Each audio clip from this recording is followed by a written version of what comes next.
Ito na mga kaibigan, ito na, naku, abutan pa. Ito na yung... 2, 1.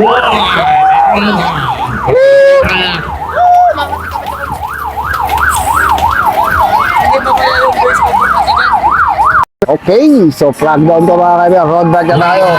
Ito na yung mga kagad, balat ang kagad. Uy! Dami, marami to ha. Sige natin kung sino ang unang makakawala dito sa ating mga riders.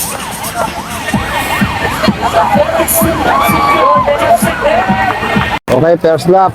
First lap, Ruben de la Cruz. Sila sa harapan.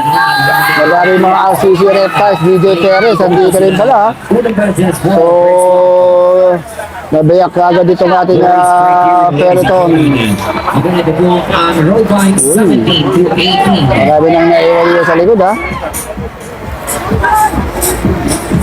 Okay, third lap. Ako, ito na. Kaya kumakalatong team EJ. Uy. Mabilis. Uy, ang dami. Laban ng RCC EJ to, team EJ. Okay, ito na naman mga kaibigan. Team EC and Team RCC ang nagkakalabanan dito mga kaibigan. Madaming RCC, maraming Team EC.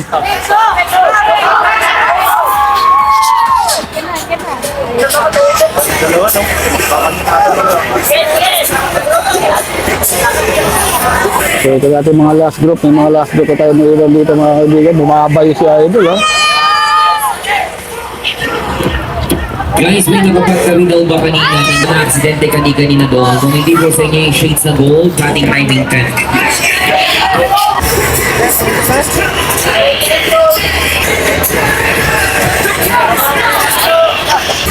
Ayun, gold contingents po.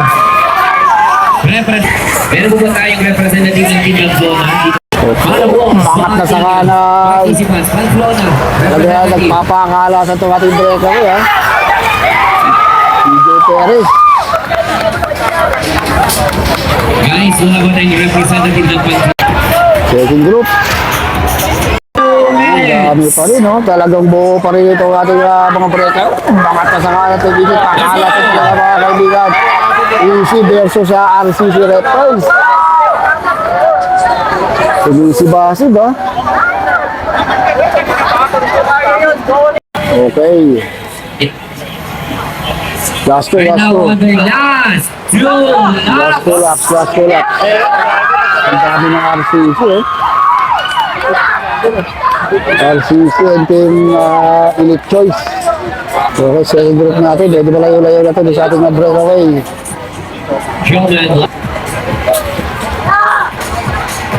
Okay, last group. Okay lang. And they are now on their final lap. Final lap mga kaibigan. Ito na mga kaibigan. Ito na. Naku, abutan pa. Ito na yung ating breakaway. Naku, magkakapangabot. RCC na sa harapan. RCC Reptiles. Ito na. Easy. Yun! Easy!